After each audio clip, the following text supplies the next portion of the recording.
I'm Rebecca. I'm Tom. Hi. My name is Jonathan. My name is Alicia. My name is Kathy. I'm Rebecca. I'm Tommy. I'm Kike. And this is Homey Pods. So we did basically temporary homes with Carla as our TA, and this is the group reflection. Overall, our team worked really effectively together.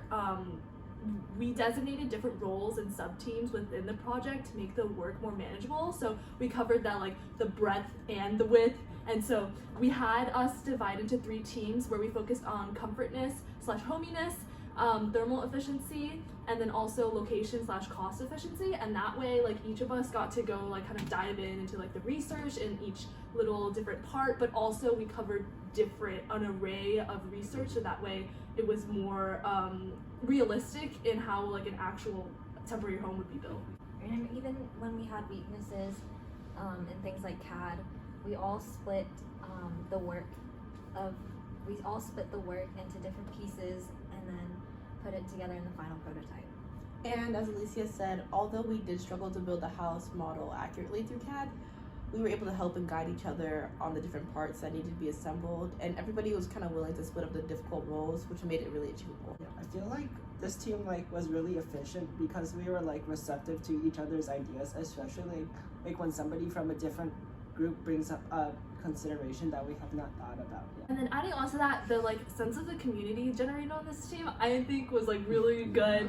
Like in my opinion, it wasn't just like a project group, it was like a team. Like we were working together for like a common goal. And as like Jonathan mentioned, everyone was like really like willing to help each other out when people like didn't understand things, especially with like the one thing that will pop up in this video is the CAD model. And so we were helping each other a lot. And then I think like we had little like humorous moments too, which I love, where we just like joke about things and like make things. It felt like more like a group of friends like working on a project than like you were forced to be with them. So it's really nice. Yeah, and like with the sense of community, I feel like we were really like flexible with each other, and we were able to just try to like schedule our times around like when people were busy. So I think that even though we were all like working for a common goal, we were all like having fun with it and having fun with each other too. I think we got off to a really good start. I remember like our first meeting was with Carla on the green, and it was very like aesthetic and cool. Like before it was freezing cold outside. And then like I think our first non-Carla meeting was like at Andrew's on reception. So like those were like nice opportunities to kind of like break the ice a little bit. Yeah. I think we like also met a lot outside of with Carla. Yeah. So I think that helped a lot. Yeah. And we met one-on-one. Like I met with Jonathan one-on-one, and Alicia, and like different. So it was really good. The culture of the team was like really like democratic and equal in a sense. Everyone was like very open to different perspectives and like willing to do whatever like the group needed them to do. And then we also like bonded over things that we didn't know or struggles. I remember like the first meeting was like, so who knows CAD? Yeah, CAD. And like now we all have like pretty solid ideas of how to do CAD. And I think it also like came with like a bunch of communication, I think too. Yeah, we like were really constantly talking in the group chat. Okay, so I think the greatest struggle for our team was just our busy schedules. Like finals was happening, and we're trying to like allocate time to study, time to do the project, time to meet with Carla. Like the factor of everything kind of made it hard. But like aside from that, I think like we did pretty well. But yeah, I feel like the struggles kind of differ than project 1 and 2 in the sense that this was like our first real life project. Like first it was like a frustration. Like my first project was about like little earbuds, and then we all did like chair projects. But this was our first like real life engineering, like here's a problem, like people with in housing crises, I don't know. And like big problem, like how do you CAD a house? So like I think the challenges felt much more real this time, I would say, compared to the first 2 projects. For what we struggled with, I think personally, other than like CAD, which was which was a little hard because like the first time I did it was using like the little Lego follow along videos, but like I think CAD was the overall struggle for me. Yeah, like one of our biggest challenges was like when we started the CAD and then we decided to like make it into different parts and then assemble it together. I feel like coordinating like all the dimensions and how we exactly want to assemble it was really hard, but like I think we did pretty well. Yeah. Yeah. Mm-hmm. And then I guess I could add on to that, like with an example. So I did the toilet. The toilet was like hard in a sense where like there were so many components to it, whereas like the wall is like a rectangular prism. The toilet, I think the hardest part was like having the bowl come together and then the back, and I forgot like on the seat you had to have like something covering it so people would sit there and not fall through the toilet, and then there had to be a hole, but like the hole went through instead of going like sideways, so like the poop can't just go through. So like it was just a lot of things to consider. And with assembly, I realized that not everyone, we didn't assign all the pieces, and so I had to quickly make a bathroom door and bathroom wall before I could assemble the house. Figuring out how to do like the stress test again was like, I was like, oh, I've not done this in a while. And so I also like calculating like realistic values for like the force of the wind and the rain. It was like, I don't know, it takes some getting used to. Yeah. I think how we worked through these challenges was definitely communication. I think we did that very well. Like anytime we needed help, someone was like, oh, like I got you, I can help you. And also like breaking up the roles, I feel like really made it easy to accomplish this. And then we recovered from failure with the CAD by phoning Carla. Yeah. Carla was our best friend. Every time we needed help, we just made like a list of problems for her. Yeah. And like she'd run through them every time we saw her, so that like really helped us. Yeah. I think we just like talk through everything. Yeah, everything was communication based. Like the more we talked, the more things got done. Yeah, and like to add on to that, I think Kathy pulled through with like the meeting notes. I Oh, thought, yeah. Every round of applause for Yeah,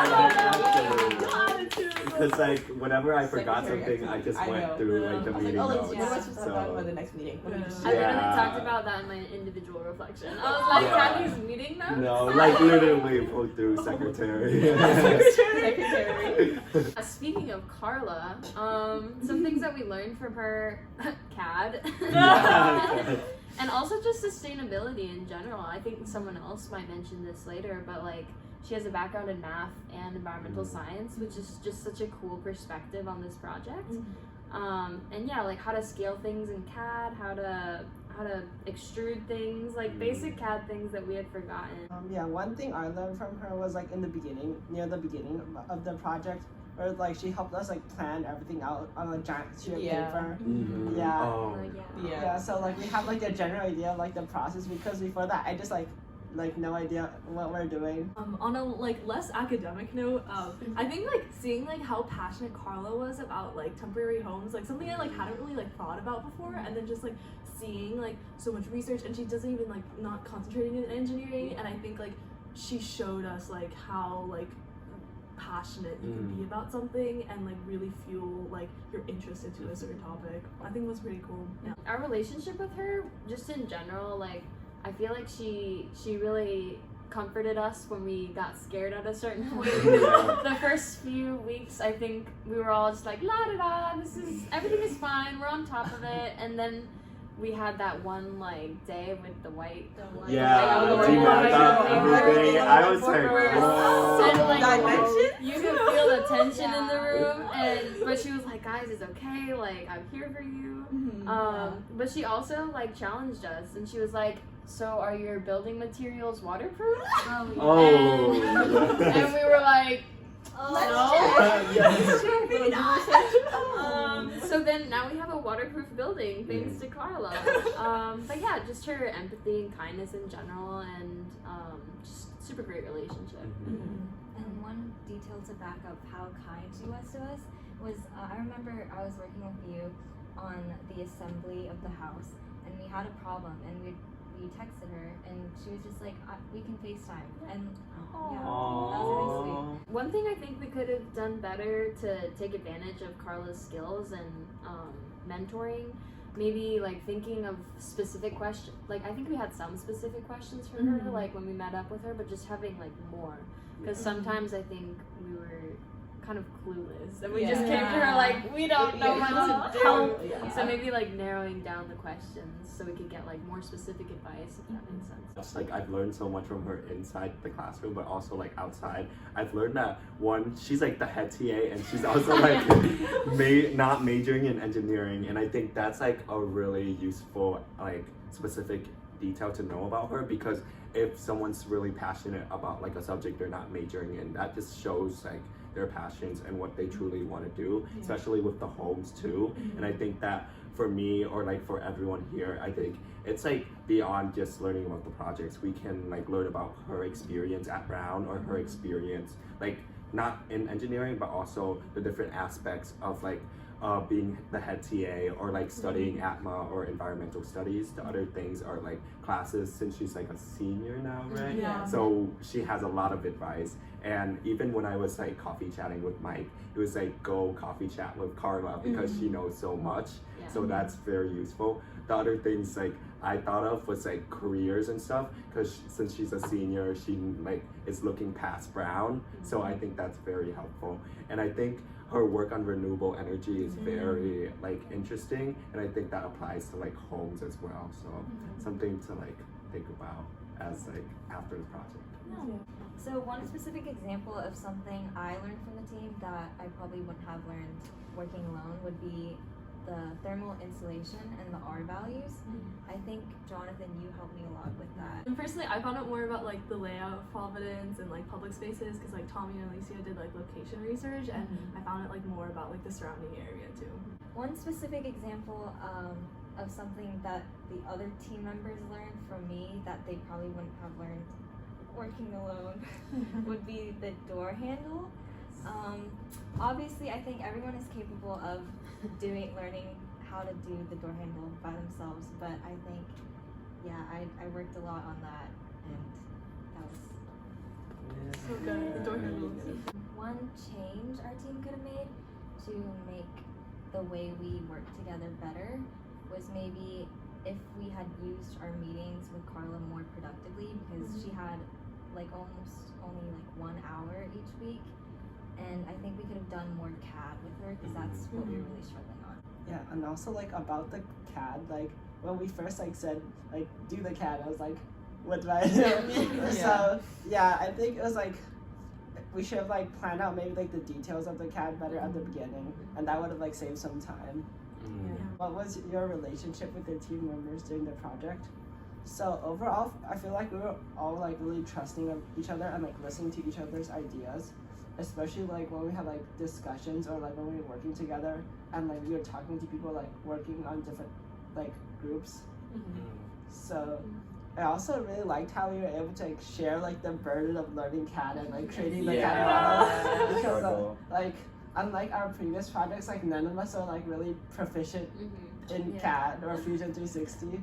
But like, yeah, I still remember how like none of us wanted to do it, but like we eventually like we like support each other and like divided up the work, so like everybody had like a manageable thing to do. Will these relationships continue after the project class?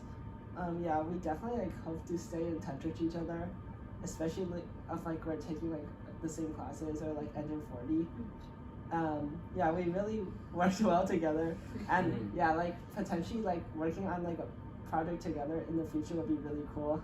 Yeah, I agree. I think we're trauma bonded by that. That's exactly what's happening. And then just like in general, like how the project was different from like project 1 or 2. I'd say like we all like voluntarily chose this topic instead of like being assigned a chair. So, yeah. So like I could see like the ethic and passion that came from everyone, and then like as Rebecca said, it felt like a lot more relevant of the work that we were doing. And then I just think that we all got to know each other better than I like knew my project 1 and 2 groups. Right. Yeah, we just had to like balance more priorities and like just like discuss more. There's like more moving objects in this one. It's not just like one frustration built upon it. It was like multiple frustrations. Now choose which ones you want to focus on, and then build off of that. And then obviously there was like a touch of other stuff we didn't include, like location. We're not like looking just like where can we find land, but like amenities in that land, and if we can actually legally build on that land. Yes. So yeah. Does anyone have any final words? Yay! Yay! you. Carla. Thank you, Mike. Yay. Dude, that was kind of cute. 1, 2, 3, Homey Pods!